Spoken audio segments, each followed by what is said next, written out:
Good afternoon.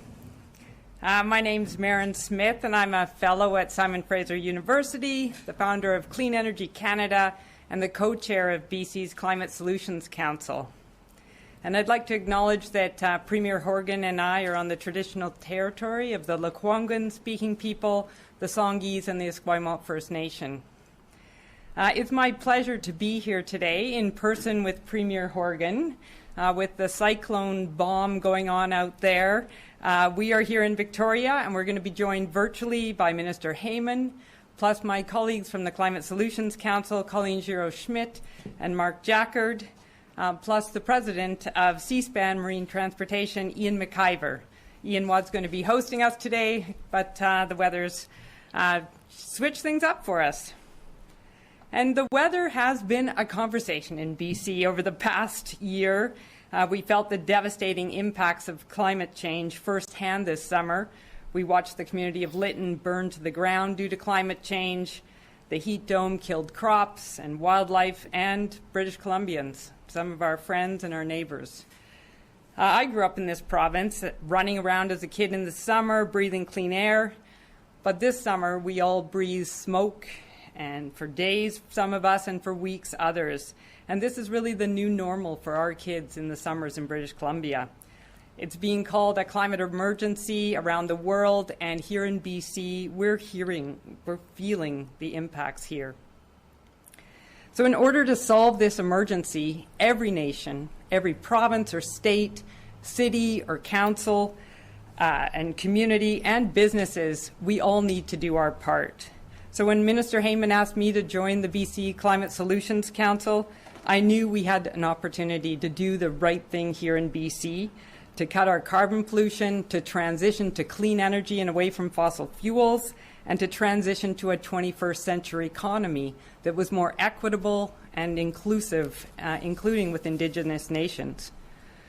So I'm very, very pleased to be here today with the Premier and the Minister to announce BC's next phase of climate action. It's my pleasure to introduce Premier Horgan. There we go. Good? Where's my mask? Pocket. Thank you, Maren, and good afternoon, everyone. It is great to be here on the traditional territory of the Lekwungen-speaking people. I want to thank Maren and Colleen for their work with the Climate Solutions Council. I want to thank Dr. Jackard for his, quite frankly, lifetime of work on this very important subject. And to Ian McIver, thank you as well for helping us today launch the CleanBC Roadmap to 2030. A strong and ambitious climate plan to deliver on BC's commitment to reduce climate pollution, build a better, cleaner economy for everyone, and doing so with the enormous progress that we've made over the past couple of years.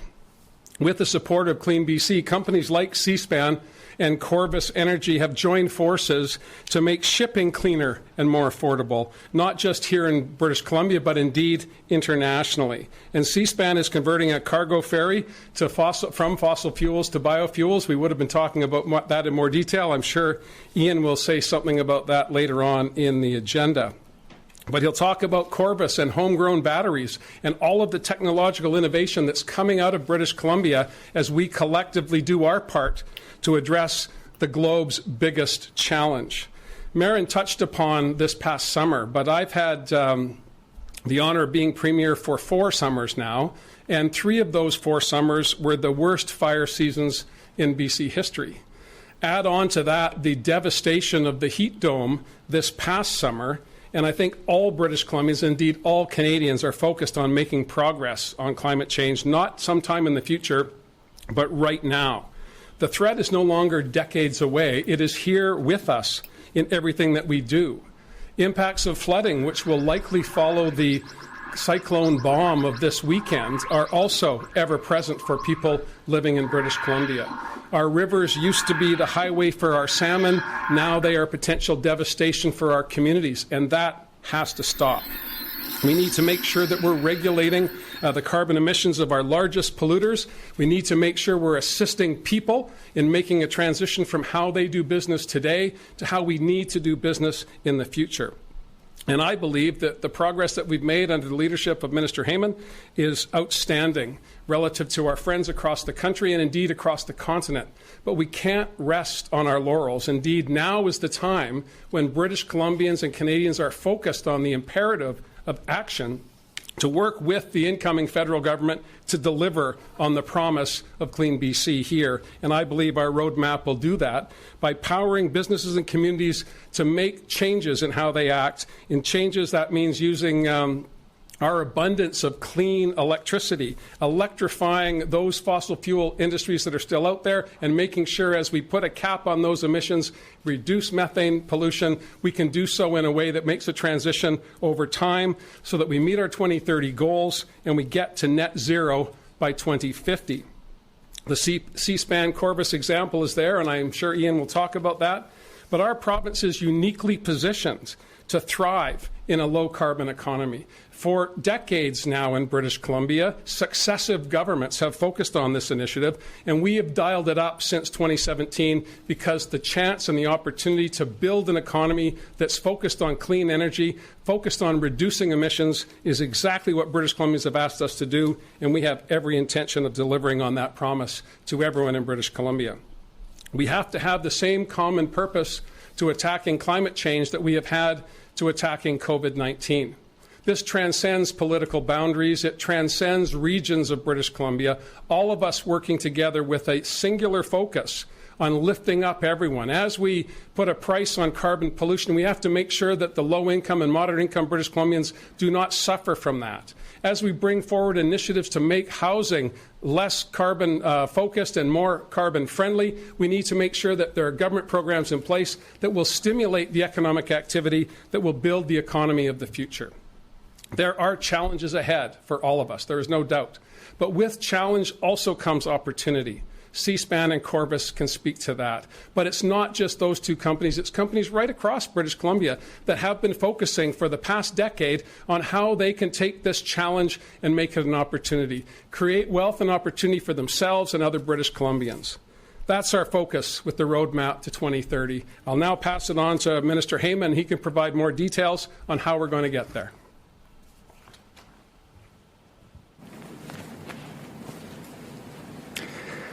Thank you very much, Premier. I want to acknowledge that I and other speakers are joining you today from the traditional territories of the Musqueam, the Squamish, and the Tsleil-Waututh nations. Today's a really important day for climate action and the clean economy in British Columbia. I want to thank you, Premier Horgan, for your leadership. I also want to thank Marin Smith, Colleen Giroux-Schmidt, and Mark Jackard, all of whom have played an important role in the development of this CleanBC Roadmap and have shown leadership in British Columbia to tackle this issue for a long time. I also want to recognize the leadership of Ian McIver and the entire team at C-SPAN. It's too bad that due to today's weather, we could not be on site at C-SPAN today.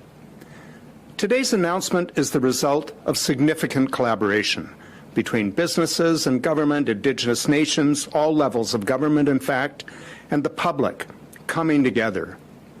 It shows what we can accomplish when we're working together. Our government has taken the advice, the independent advice of the Climate Solutions Council, made up of members who represent diverse backgrounds across British Columbia, policy experts, labour leaders, youth, business, local government, Indigenous leaders, and environmental organizations. The science is crystal clear about our climate emergency. Weather events like this weekend and today are becoming more impactful, and the time to act is now. This CleanBC Roadmap is our plan to fully meet our 2030 emissions target and build new opportunities for people across BC. The roadmap includes accelerated and expanded actions across different pathways with a focus on affordability and supporting business transitions. The roadmap considers the state of clean technology and solutions for each sector and works to bring down costs and increase availability. It builds on and strengthens the actions that we have already taken since 2018 with CleanBC and that are on track to significantly reduce emissions. It also includes new ones. We've had early successes, but we know that much more needs to be done, and that's why we've developed this roadmap to reach 100% of our 2030 target and set the foundation for future years and future targets. Across British Columbia, people have responded positively since we first announced our plan. For example, British Columbia has the largest uptake of electric vehicles per capita on this continent.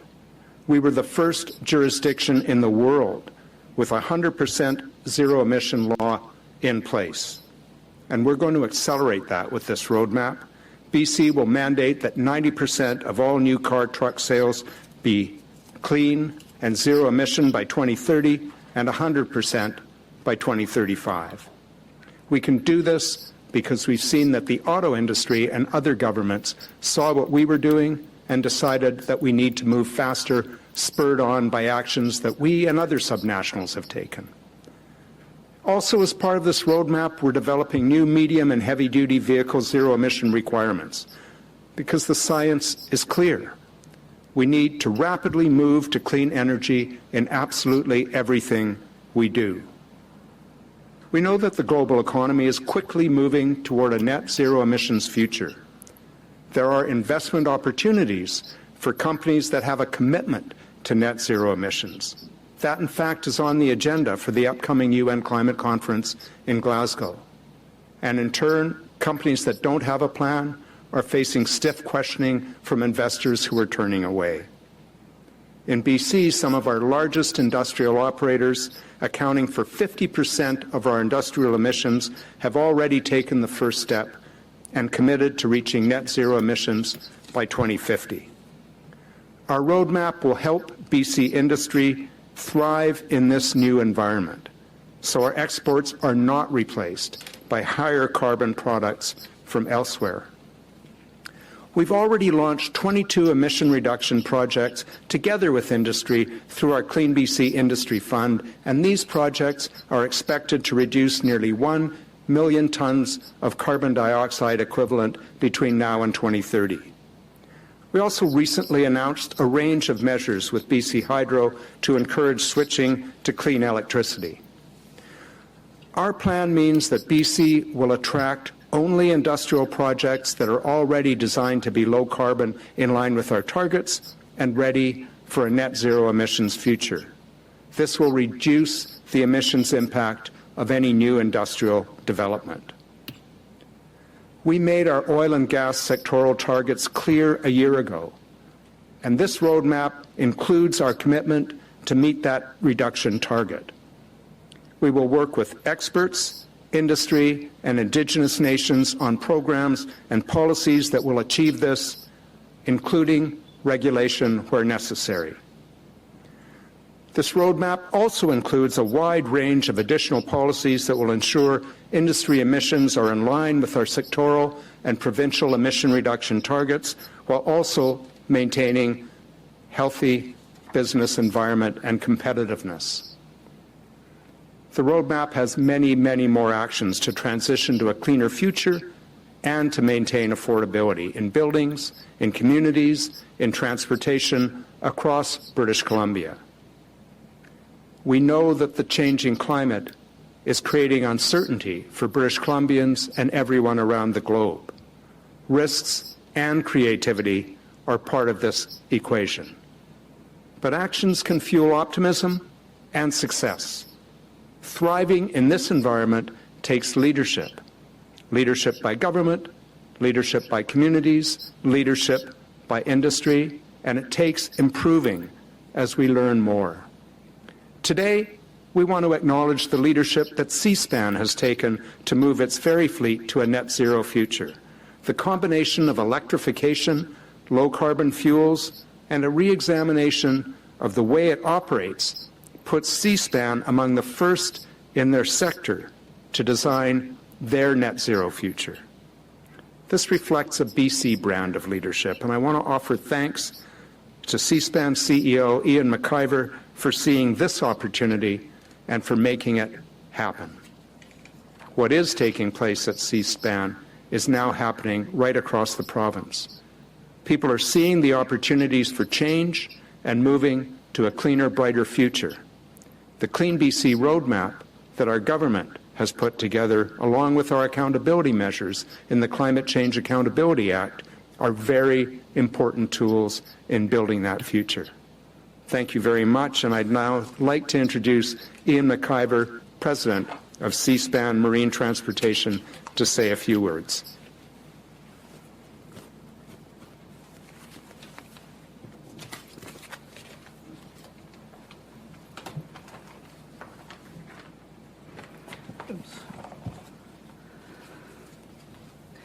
Thank you very much, Mr. Heyman, and the Premier, too, for this opportunity to tell the Seaspan story and our journey to a greener future. Seaspan Marine Transportation is continually evaluating our options for alternative and low-carbon fuels, and we're very excited to have several successful projects under our belt and others in development. Seaspan Marine has invested with High Sea, our Haisla Nation joint venture to service LNG Canada, in LNG-fueled escort tugs, as well as full electric ship docking tugs. Likewise, Seaspan Ferries has LNG hybrid ro-ro vessels. These are ferries operating between the Lower Mainland and Vancouver Island since 2016, and will soon add 2 more LNG hybrid vessels to that fleet by first quarter of 2022. Seaspan has been working closely with CleanBC and with the BC Low Carbon Fuel Standards in order to utilize existing legislation to lead the way in emissions reductions in the marine industry. We're happy that BC has such a strong greenhouse gas reduction regulation, and we look forward to continuing the development of this policy and the resulting programs. As part of our emissions reduction strategy, we've found ways to bring several low-emissions fuels and technologies into our fleet. Biofuels. Seaspan Ferries has successfully tested and operated vessels on 100% biofuel, which offers significant reduction in GHGs. We'll run vessels on biofuel as part of our long-term emissions reduction strategy, and we'll increase its usage across our fleets where it is the best solution to reduce emissions. With LNG, Seaspan Ferries and Seaspan Marine both have vessels either in operation or in construction that consume LNG as fuel. LNG already offers a sizable reduction in greenhouse gases, but with the introduction of carbon-neutral sources of natural gas, such as renewable natural gas, RNG, from FortisBC, this reduction can be multiplied. We successfully completed a carbon-neutral RNG pilot with our supply partners, FortisBC, after the recent reopening of their RNG program, and will look to increase RNG consumption as the program and volumes available move forward. Propulsion battery technology. Seaspan Marine, through investment in battery hybrid vessels for Seaspan Ferries, or full battery-powered ship docking tugs with the High Sea Marine company, continues to leverage battery technology for propulsion systems. The use of batteries allows us to reduce our reliance on fossil fuels and to work with BC Hydro to fuel our ships with clean electricity. Seaspan Ferries has been operating these hybrid vessels since 2016, and we continue to invest in those vessels by installing larger battery banks, and that is with our partners at Corvus Energy. So we're replacing some of the battery banks with larger ones. Zero emissions vehicles. We have vehicles running around in our terminals, and we are moving towards testing and hopefully a future investment in a whole fleet of battery electric terminal trucks. They'll be fueled, of course, with clean electricity from BC Hydro. We have a very strong feeling that that's going to be a successful project moving forward. Lastly, from the fuel side of things, we're looking at LNG as a bunker fuel. This is a prime gateway here in Vancouver to Asia for Canadian commodities and trade. Seaspan will continue to leverage the clean LNG resources here in Canada and is currently developing an LNG bunkering business with Fortis to enable foreign-going vessels calling on Vancouver to have access to clean LNG and RLNG, renewable LNG, to power their ships. The last thing, we are an operating company, and one of the things that I think we all need to think about is how we operate and efficiently deploy our assets and use technology in the deployment of our assets to minimize emissions across all platforms, regardless of the fuel type. And I think that's a big initiative that everybody should be working on. So in closing, 2030, it's only 8 years from now, and we need all the tools the government has at its disposal to support our efforts to ensure we collectively meet those 2030 and 2050 climate action goals. So that's my remarks for now, and I'd like to introduce Colleen Giroux-Schmidt. She's the co-chair of the Climate Solution Council and VP at Energia. So I'll introduce her right now.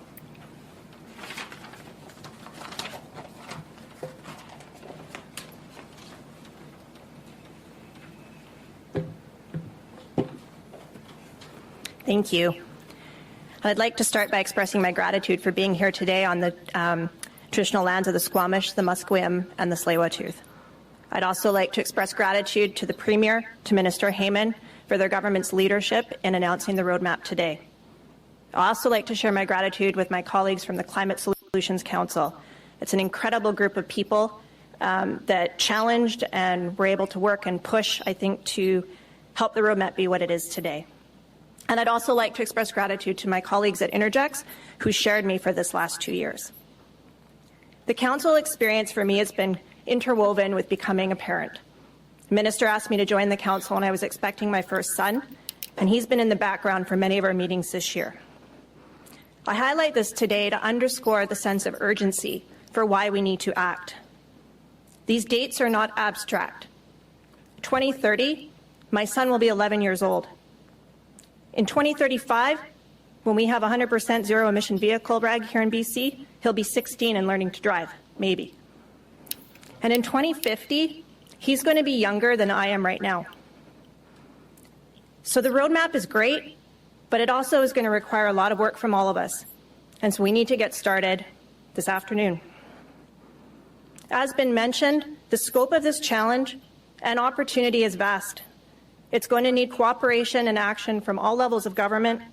It's going to need the commitment and funding from the private sector, and it's going to need all of us as individuals also contributing. The opportunity we have in front of us is to transform our society, our economy, and our lives here in British Columbia and around the world. This isn't about tinkering with what we have to date. This is about looking at what we need to be in 2050 and beyond, and working to build that society and economy today. BC has an opportunity to thrive in this, and at Interjex we believe in building a better world through renewable energy, and we're here to contribute and see this opportunity through. I want to finish by sharing the story of the Hummingbird. Can't see it on camera, but I've got Hummingbird on my dress and on my mask. Hummingbird was in a forest that was burning, and all of the other animals were standing and watching their home burn. Hummingbird went to the river and took a drop of water in her beak and went and dropped it on the flames. And she did this again and again. The other animals asked Hummingbird, "What are you doing?" And she responded, "What I can." We all need to be Hummingbird now going forward so that in 2050, my son is not having this conversation again and he's living in that better world. Thank you, and I'd now like to introduce my colleague from the Climate Solutions Council, Mark Jackard.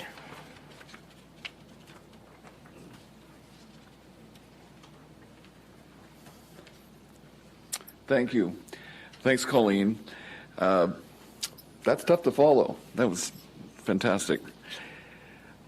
I've been involved in climate policy for 30 years, and I know from this experience that achieving effective climate policy is an extremely difficult task. Effective climate policy nudges people to use slightly different technologies and do things slightly differently, like charging the battery in their electric car or installing an electric heat pump in their home. The reality is that some vocal people won't want to do this, even though the change is small and the extra cost small or even zero. Politicians know that the media will focus on and amplify these complaints. And this is difficult because politicians instinctively want to please everyone. Isn't that right, George? Thus, for success with the climate challenge, we need politicians to show leadership. We need politicians who are willing to do the right thing and face the consequences. In 2018, the NDP government of John Horgan showed North American leadership with its CleanBC climate plan. It showed that it was willing to implement the difficult but essential policies, a rising carbon price, and tightening regulations that together reduce the burning of coal, gasoline, diesel, and natural gas. Without these policies, climate targets promised by politicians are not sincere. Today, with its 2021 roadmap, this government is demonstrating yet again, and with greater effect, climate leadership. And myself, as a lead author on climate policy with the Intergovernmental Panel on Climate Change, I can say that this leadership shown today is of global significance. Now, however, comes the hard part. The government must quickly implement the key policies of this roadmap. The carbon price must keep rising, and the regulations must meet or exceed the stated levels, including a zero-emission electricity requirement, the zero-emission vehicle mandate, the cap on natural gas emissions, and declining cap on oil and gas production emissions, bioenergy requirements, and a more ambitious low-carbon fuel standard, as well as support to Indigenous peoples, low-income households, and others who may need help with this climate-saving transition. I am honored and proud to have contributed to this policy design as a member of the Climate Solutions Council. But I especially believe that it is this government that should be extremely proud today of its global climate leadership. I now hand it back to Marin Smith, I believe, who's the MC. Thank you.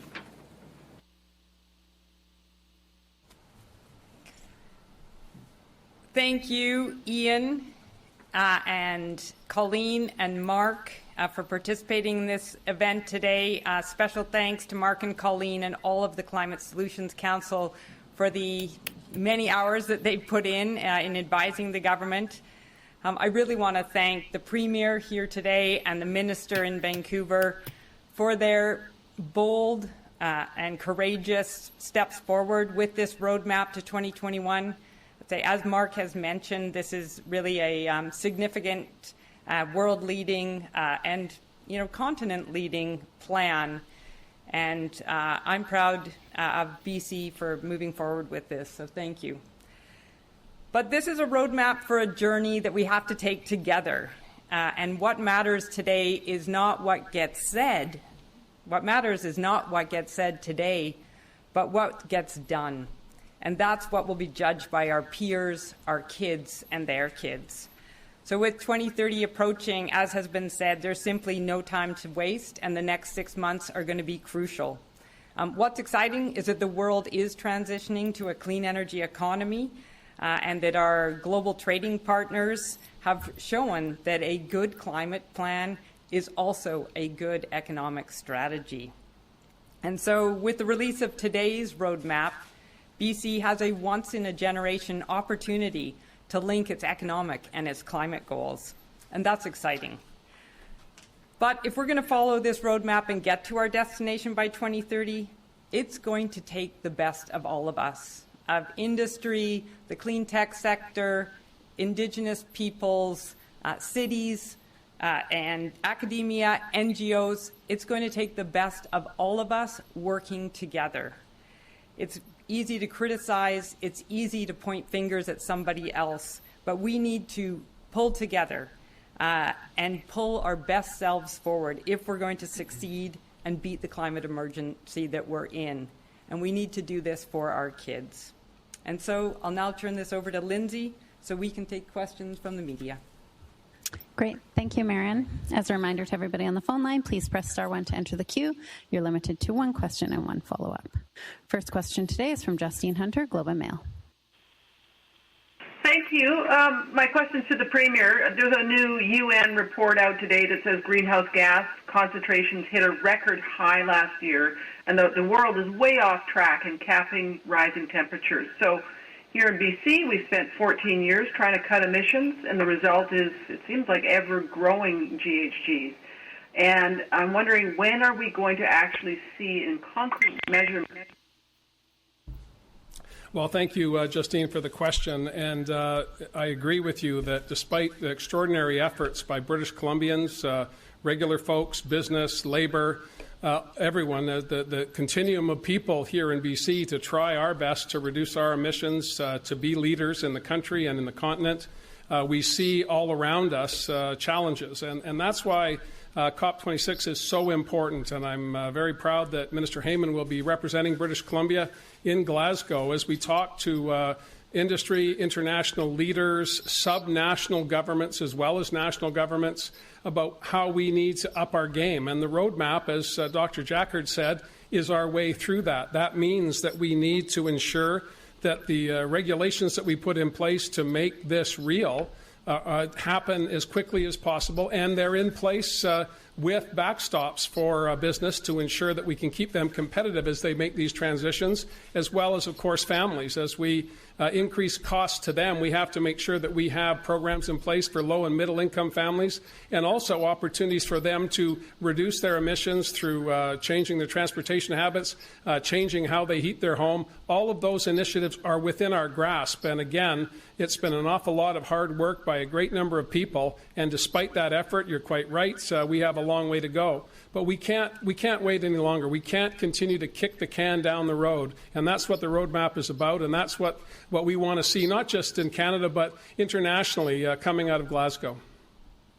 Justine, do you have a follow-up?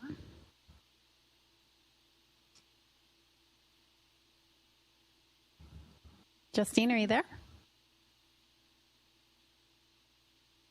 Okay, we will come back if she rejoins. Next question is from Binder Sajjan, CTV. Hi, Premier. I just wanted to follow up on something that you spoke about, immediate action. There are those who say that banning or severely limiting old growth, logging, and doing away with the LNG industry would be the kind of urgent action that's required right now to tackle climate change. So how can you say your government is serious about tackling climate change and doing everything possible, given your position on these issues? Well, first of all, our position on these issues is to make progress. That's what we set out to do in 2017. We put in place guidelines for LNG Canada, making it the cleanest LNG in the world. We want to, as Ian said, about how do we deal with the marine industry, emissions that are not toted up to Canada or British Columbia, but are affecting the challenges that we all face. LNG bunkering in the Port of Vancouver will mean that we can reduce emissions in the marine fleets of countries around the world. In my discussions with the cruise ship industry, the notion of LNG bunkering is very appealing to them. We already, in our ports, electrify so that when vessels come to port, we can plug them in rather than having them continue to burn diesel or bunker fuel while they're in port. So these are initiatives and steps we've taken using the tools at our disposal to reduce emissions across the board. We will be having more to say about old growth strategies in the weeks ahead. We have been working on that diligently. A challenge, again, in the international sphere, and perhaps Mark Jackard might want to touch upon this, but how we tote up our carbon sinks, our forests, as assets to us in this undertaking are not internationally recognized. And we need to make sure that we can do more to ensure that we can provide opportunities for the ranching sector, for the forest sector, to see other ways for our forests to be toted up, not just as timber, but as a carbon sink, as assisting with biodiversity, and all of the other things that our forests present to us. Historically, governments have looked at forests as timber and timber as revenue. We are changing that, and we'll have more to say. We've got legislation before the House right now, more to come. Follow-up, Binder? Yes, I just want to also ask you about carbon pricing, and I know the goal is to either meet or beat federal targets. So how confident are you that within this plan that BC can still remain competitive if this happens? Well, we don't want to just leave it to the federal government. We want to make sure that the programs that we put in place over time to reduce the impact of carbon pricing on low and moderate income families remain in place. And in fact, we want to beef those up as carbon prices rise over the decade. And I want to just put people at rest that carbon pricing will be a collaborative effort between the two orders of government, and it will be done in a way that ensures that we have got programs in place to protect the most vulnerable. But we do need to change how we move around, and a key part of that is putting in place other initiatives like public transit, the SkyTrain initiatives that we've launched, whether it be out to UBC or from Surrey to Langley, and then improvements to allow people to get into low-emission vehicles in a more cost-effective way. All of these programs are designed to meet our targets 10 years out, and then, of course, net zero by 2050. There's no magic wand here. Dr. Jackard's been 30 years at this. I know Marin and Colleen have been working on these issues tirelessly for a long, long time. If there was a magic solution, we'd all be adopting it. It takes hard work. It takes collaboration. And I'm grateful to have allies like Governor Jay Inslee and Kate Brown in Oregon, as well as Gavin Newsom in California. The corridor, the Cascadia corridor, is a key part of the changes that we want to make here in British Columbia, working with our neighbours to the south and encouraging other Canadians, other provinces, to follow our lead. Minister Heyman, over to you. Thank you. As we've seen the carbon tax go up in British Columbia, we've raised the low and middle income climate action tax credit accordingly. We are currently working to figure out how we can design a very effective climate action tax credit system that works for low and moderate income people with the rising carbon price, as has been indicated is coming from the federal government. We're also working with industry to ensure that our CleanBC programs for industry continue to help them both reduce emissions and remain viable. We've seen many industries in British Columbia apply for joint funding with the British Columbia government through our program for industry to invest in often made in BC technologies that reduce emissions, that make the industry more productive and keep them going. We know the climate is changing worldwide, and not just the climate we think of, but also the investment climate. People are expecting companies and governments to provide some certainty about where we're going. And that's exactly what we're trying to do. And what I can assure British Columbians is that we have not just the rebate system, but we have a range of supports, whether it's in public transportation, whether it's in zero-emission vehicles, whether it's in energy-efficient homes, that will help you at whatever income level you are make the changes that we want to see. And those, in turn, will make life more affordable for everyone. Next question is from Richard Zussman, Global News. Premier, to change the topic for a moment here, we've reached the deadline where those in long-term care must be fully immunized to work. After some were put on unpaid leave for 2 weeks, we're also hitting the deadline for the healthcare system to be fully immunized for workers. Can you assure British Columbians that the service they receive through long-term care or through our healthcare sector will not be disrupted by workers either losing their jobs or being put on leave? Well, thank you for the question. And of course, if unvaccinated workers become ill, that has an impact on the system. If those unvaccinated workers become ill and they're asymptomatic, they can bring COVID-19 into their workforce, which will further disrupt services to those citizens, whether they be in long-term care or acute care facilities across British Columbia. I'm confident that with the time that's been made available to health authorities, working with Dr. Henry and Minister Dix, that our health authorities are in a position to ensure that we can continue to provide world-class quality care to British Columbians in every setting possible. But we need to make sure that people understand that the safest way to protect all that we care about, all of the things that we hold so dear, most importantly our loved ones, is to ensure that those that interact with them are vaccinated. That's been the thrust of our initiatives, and we've done remarkably well compared to other jurisdictions in the world. Our success rate on the immunization program is absolutely stellar, and I'm confident that we'll continue to see people getting vaccinated, and as we see vaccinations or immunization programs being approved by the federal government for 5 to 11-year-olds, we'll see that coming into the school system, and that'll be more protection for people in the weeks and months ahead. Follow-up, Richard? Yeah, we saw this a number of cases connected to a Blue Grotto concert in Kamloops last week. The operator of that venue is saying that this is an example that we should not be lifting the capacity restrictions that we see getting lifted here. Are you worried about, even in places where we've seen proof of immunization, that we could have spread of the virus and continue to set BC back in our fight against COVID-19? Well, we've been working diligently, as you know, on these issues. Dr. Henry, Minister Dix, myself, and public officials across government and within our health authorities. We have, of course, in different parts of the province, an unevenness of immunization. In the interior and in the north, we have more work to do. We believe that the capacity limits that will be lifted in the days, now, are appropriate, and we'll continue to monitor the situation and see where we go from here. But we're confident that the vast majority of British Columbians understand and respect that not only do we need to ensure that we're vaccinated, but we also have to continue to wear masks when it's appropriate to do so, to be as distant as we can be in the interest of public safety, and of course washing the hands, making sure we're taking steps to avoid unnecessary contact. And those are issues that Dr. Henry and Minister Dix will be talking about tomorrow in their media availability. Lisa Houston, News 1130.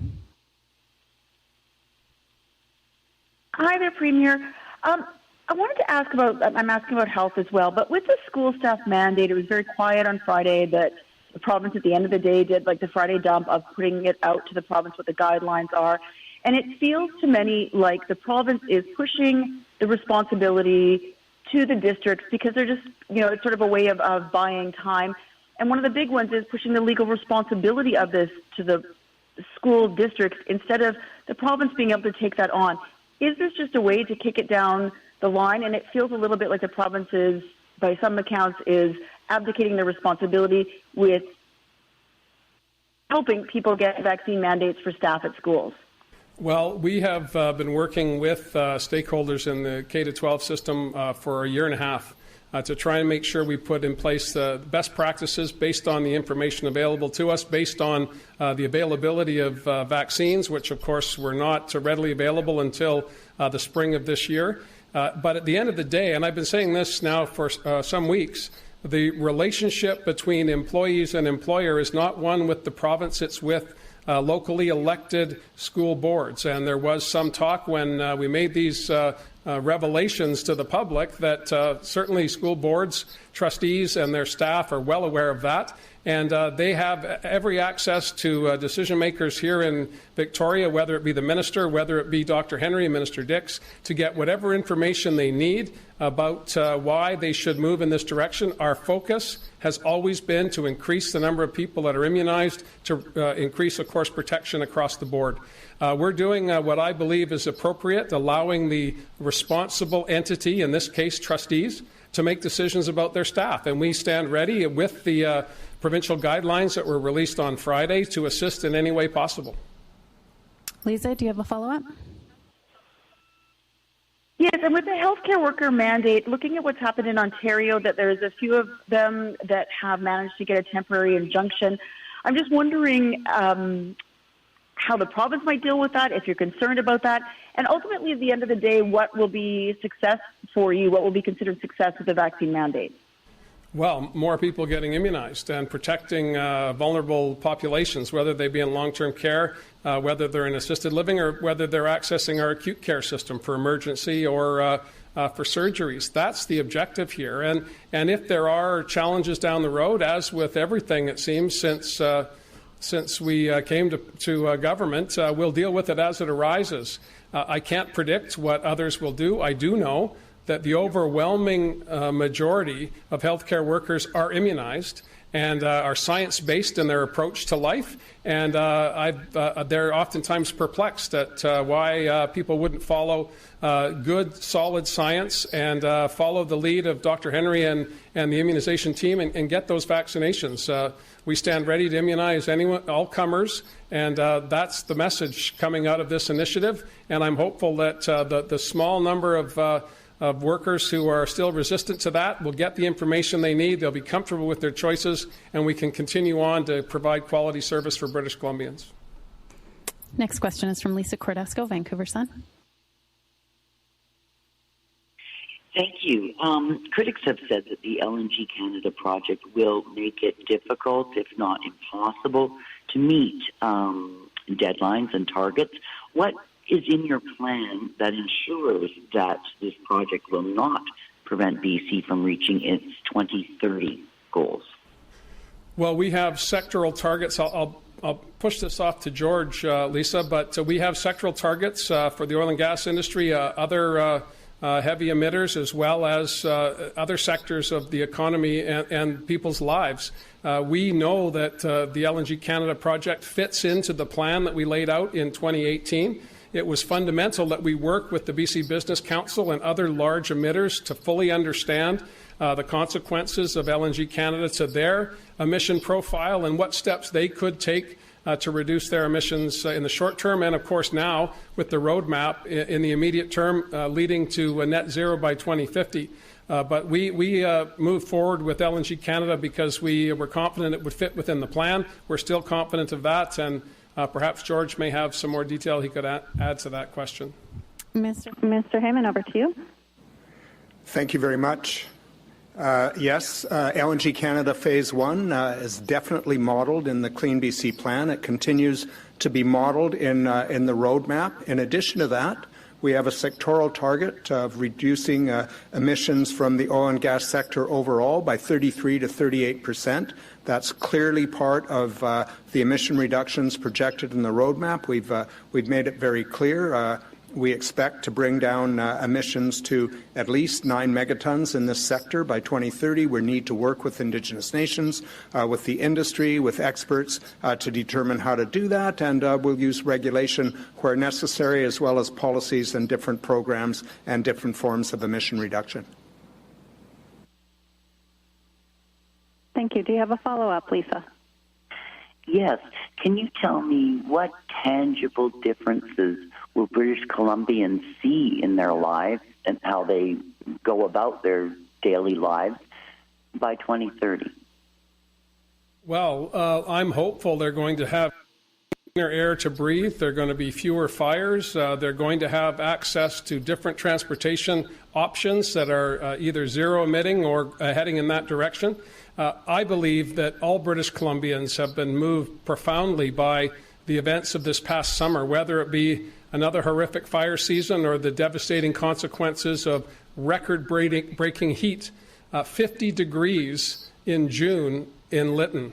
The town disappeared in 15 minutes because of the intensity of the fire and the heat of the atmosphere. We have serious problems, not just in British Columbia, but globally.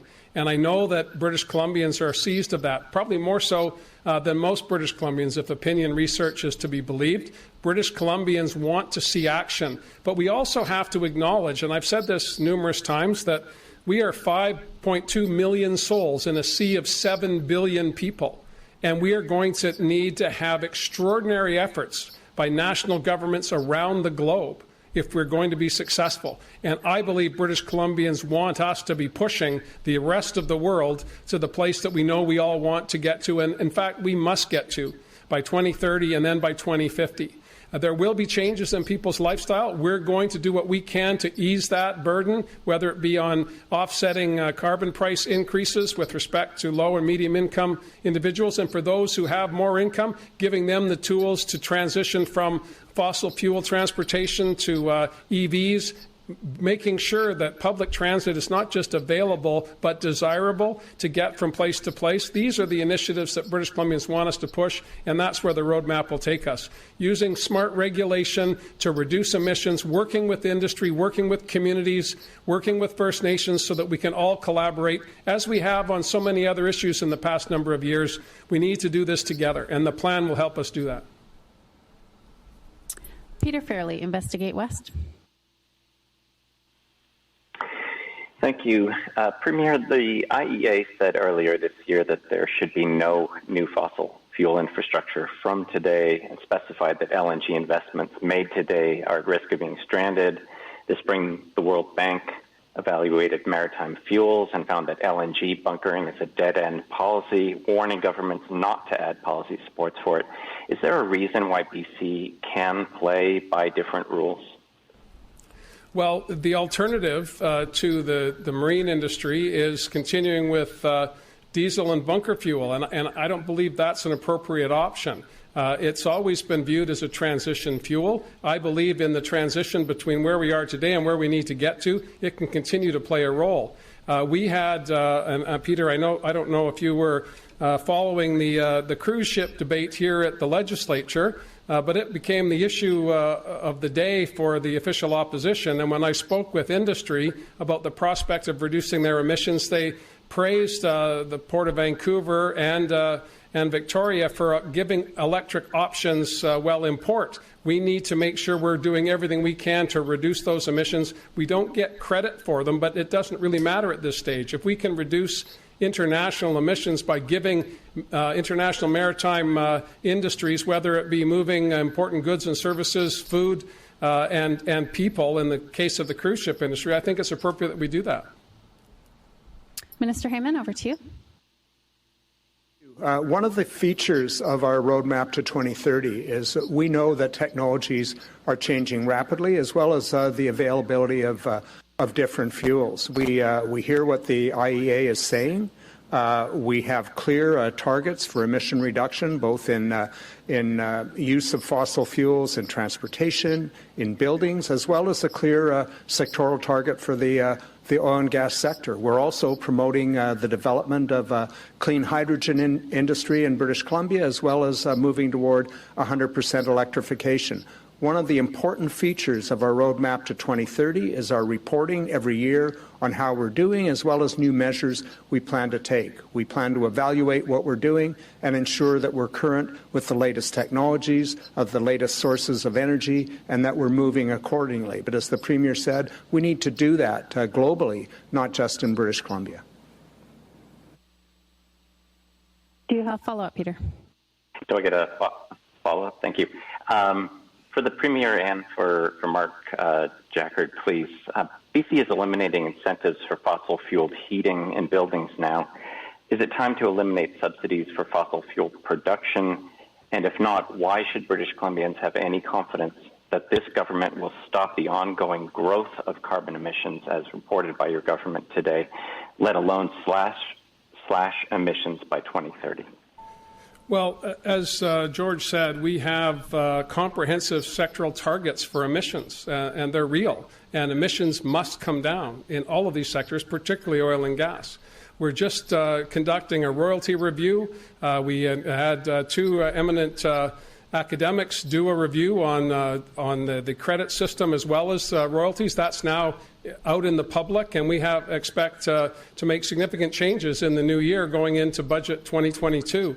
So we are working on these issues. We have been since we came to government, and it's coming to a conclusion now. And I'm confident that the industry fully understands where we're going. And as Minister Heyman said, tremendous hydrogen opportunities here in British Columbia. Because of our abundant electricity, we can do a whole host of things that other jurisdictions can't. And I'm confident that the targets that we've got in place and the reporting relationships that we've put in place within the legislature will be held accountable for those, rather than just putting them out one day and forgetting about them the next. That's not the plan here, quite the opposite. And that's why we put the roadmap out today, so that when Minister Heyman is in Glasgow, we can say to the world that we need to take these steps. Here's a practical, achievable outcome that British Columbia has put in place, and we invite the world to follow.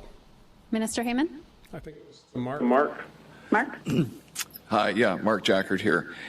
I just want to say that, first of all, the roadmap is to achieve the 2030 target that was promised by this government. So we on the Climate Solutions Council insisted on independent modeling, and it's the kind of modeling that has verified policies that will achieve targets in the past and verified when governments would not achieve their targets. So that's the key thing. Someone asked about lifestyle.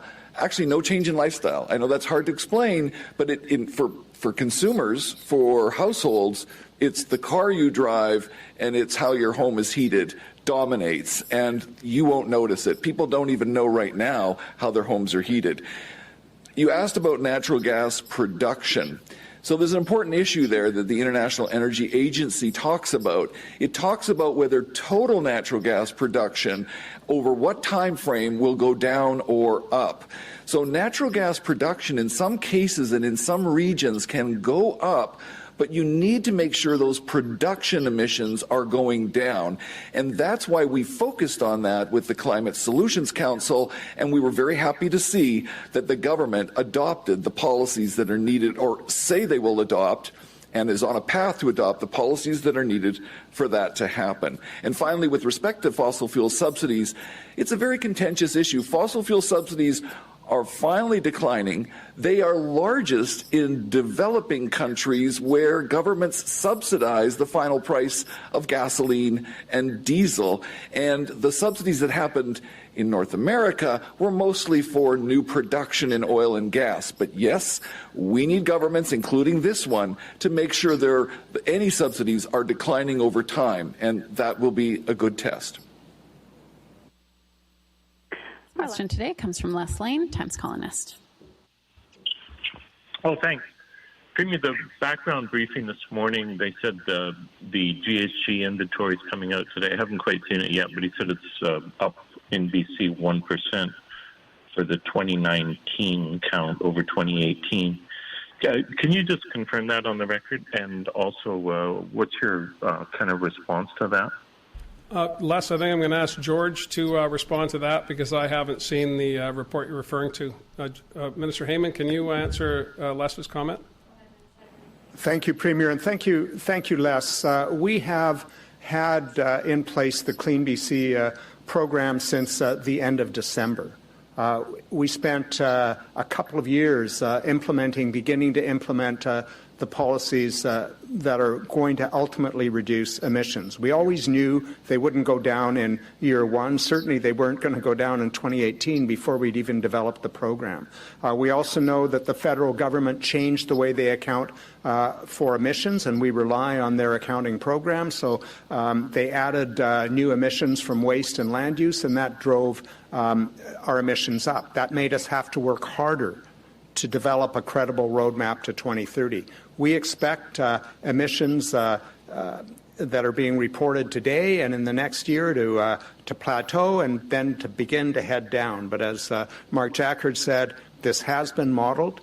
There's no surprise here. If people expect that you can develop a program and fully implement it in a year and see significant reductions in emissions, and we're talking about 2019 now, the year after we introduced CleanBC in December, it's not going to happen quite that quickly. What we need to do is ensure we incent the technologies that change emissions, that we provide the opportunity for people, particularly low and middle income people, to change the way their transportation works and the emissions from that, as well as home heating and cooling, that we work with industry to bring down their emissions. That's exactly what we've been doing since December 2018. Les? Yeah, thank you. Apart from CleanBC, we've been at this for 14 years now in BC, fighting climate change and setting targets and imposing strict new concepts to reduce emissions, and that accounting for all the different ways they're counting it. I've never seen them go down much, and you know, obviously, that BC missed the 2020 target.